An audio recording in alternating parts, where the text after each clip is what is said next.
Okay, now the second method for finding the volume of a solid is somewhat similar to using cross sections. Well, with cross sections, the idea is if we had some type of enclosed area, for example, that we are drawing geometric shapes that are kind of extending out of this solid here. So we're kind of stacking together these geometric shapes and adding up the areas of all of these shapes, right? Which made a lot of sense. That was the idea of cross sections in the previous lesson. What we're doing when we're talking about what's called the disk method is instead of using that area as a base for cross sections, the idea is we're going to try to see what happens when we take one of these, when we take one of the subintervals or lines here and rotate it about an axis. And you can already kind of see where this is going. So I feel like this is most helpful because, again, just trying to draw this out is a little bit difficult, but I want to set up a problem and kind of have us see what is happening conceptually and visualize that. And then it becomes quite simple to see kind of how we can connect the disk method to what we did previously with cross sections. So suppose we had some type of function. In this particular case, let's say y equals x squared. And we are bounding this region by the lines, and I'll use this in a different color. X is equal to 1, so kind of this line here, bounding this here, and y is equal to 0. So that means the enclosed region, let me just kind of zoom in on this. This enclosed region is this region here. I'm kind of overcoloring here, but you get the idea. So if I were to take one of those subintervals, or what we kind of saw as a tiny sliver, and ask yourself, if I took one of these slivers that are used to comprise this entire enclosed region here, and if I were to rotate this over the x-axis, so let me just draw this, rotate it over the x-axis, what type of shape would be formed? So if I were to take this line and imagine it just being rotated around the x-axis, what type of shape would be formed here? And you might be tempted to say that it's a circle, and you'd be very close. But the idea of a circle geometrically is it's a set of all points that are equidistant to a center. So a circle is really only defined by what you see here in blue. It's this ring, if you will. But if we're rotating this entire line around this x-axis, what we're actually creating is a solid disk. And again, in the previous lesson, I showed you this kind of GeoGebra widget to help visualize this. I want to do that as well. So if I were to go back here and we were to see our enclosed region, it's the same idea. We're going to actually just go from, let me just see if I can do this here, if I can go all the way up. Well, only part of it is enclosed, but you get the idea. This is a top-down view. So let me actually go here. And let's go ahead and change the angle. So now we can kind of see it from this angle perspective. Now watch what happens if I take one of my subintervals and I rotate it around. And I'm just, right now where this line is at, it's just at x is equal to 1. But you can see here just one disk formed. And so you imagine now from a different perspective that what we're doing is we're stacking together all of these disks. And these disks are getting increasingly smaller and smaller. They're getting smaller because as we get closer to the origin, the distance between the height of the curve or the function's graph and the x-axis is getting smaller, but we're really just stacking together a whole bunch of these disks. So here you can see it's actually really similar to what we did with cross sections in that we would want to find the area of one of these disks here, find the area of the next disk and the next disk and the next disk, and add them all up. And again, the way we can do that efficiently is to integrate the sum of all of these areas. So going back to our notes now that we kind of get a sense of what we're doing here, I'll delete that, we can say that the volume, let me actually just write this, the volume using this disk method is to integrate from A to B, and this time the area of one of these circles here, dx, where A of x is the area of a circle, which we know is pi r squared. So oftentimes in these problems, what we'll see is this value here, let me actually go back. This value here is going to be the radius of our disk. It's the radius of our disk. So for this particular problem here, let's set this up. We are going to be integrating from 0 to 1, because that's where the region is enclosed, from 0 to 1. The area of our circle is pi r squared dx. What is r in this problem? What is the height of between the x-axis and the function? Well, it would be the distance from the x-axis up until wherever the curve is, which is x squared. So if we plug in what we know, 0 to 1, pi x squared, and then we square that dx. And oftentimes students will write that pi over here to the outside. So I'm actually going to move that. That way we don't have to get confused when we're trying to integrate all this. But it doesn't matter. They're both the same thing.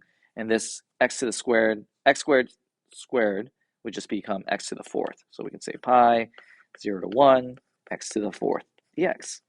And so what that'll do is it'll effectively create one of these disks, and it'll add up the area of each one of these disks, add them all up. This is pretty easy to integrate. We can say this is just going to be x to the fifth over 5, pi x to the fifth over 5, evaluated from 0 to 1, and you should get pi over 5 from this, or approximately 0.628. Okay? All right.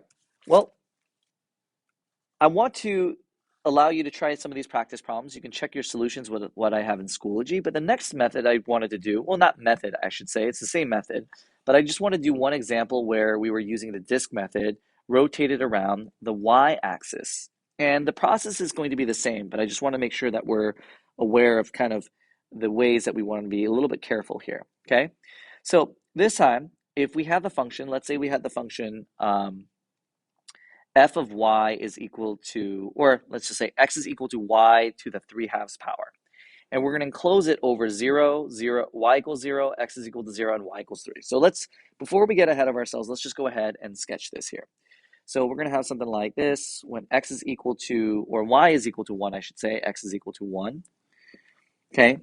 And because it's to the 3/2 power, that means if we said something like when y is equal to 3, we could say something like, let's see. Ooh, well, actually, let's do something like this. 8 square root of 8, that. So this should look something like this, actually. Let me go ahead and do something like that. 4, when y is equal to 4 cubed. Yeah, that actually would look something like this. So this is not really drawn to scale, but you could have something that looks like this, 8. And let me actually just punch that into some of these values here just to make sure that's right. Okay.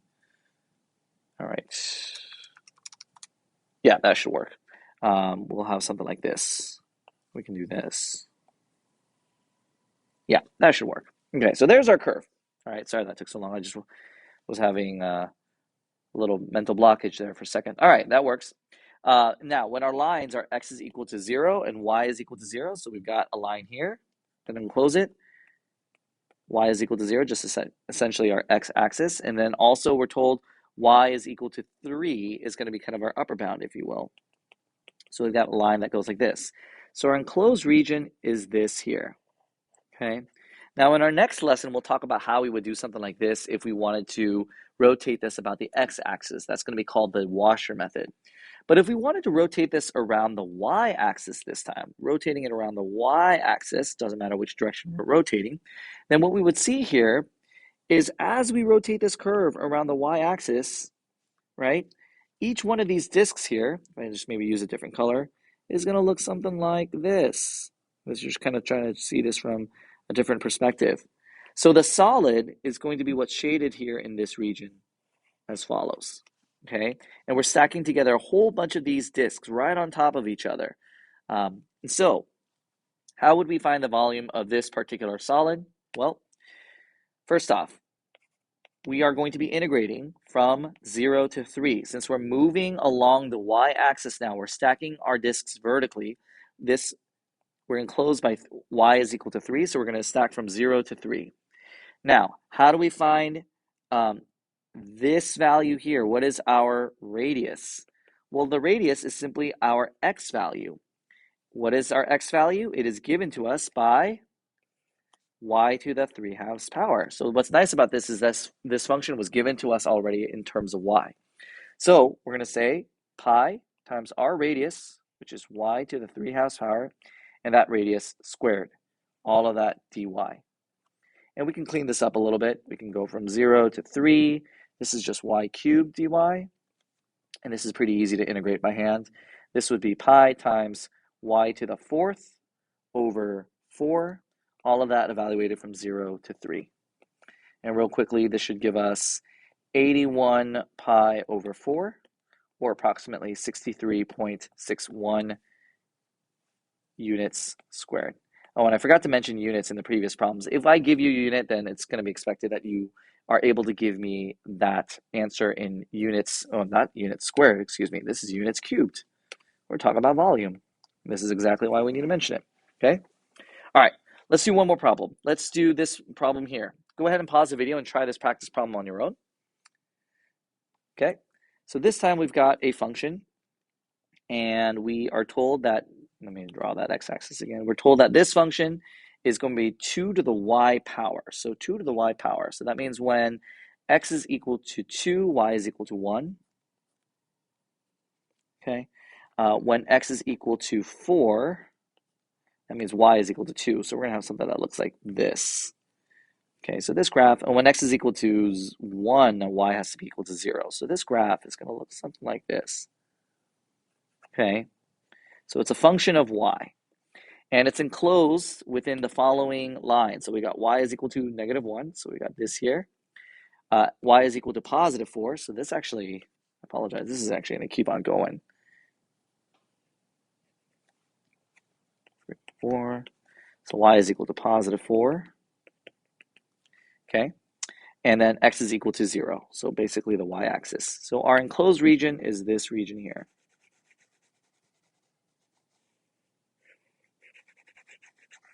All right, so we've got that. Well, what do each one of our disks' radius look like? If I were to draw this line here to represent the radius of this disk as I rotate, well, that's a horrible disk. As I rotate this about the y-axis, okay?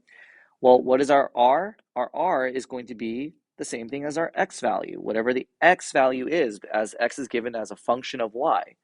Well, x, we're told, is equal to 2 to the y power. Well, this is actually a pretty easy integral to set up then.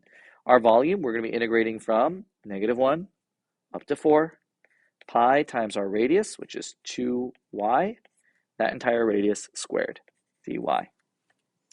And if you punch that into your calculator, you should get 579.576 units cubed. All right. And then next lesson, we'll conclude our series of lessons on finding the volume of solids. We will finally get a chance to talk about the washer method.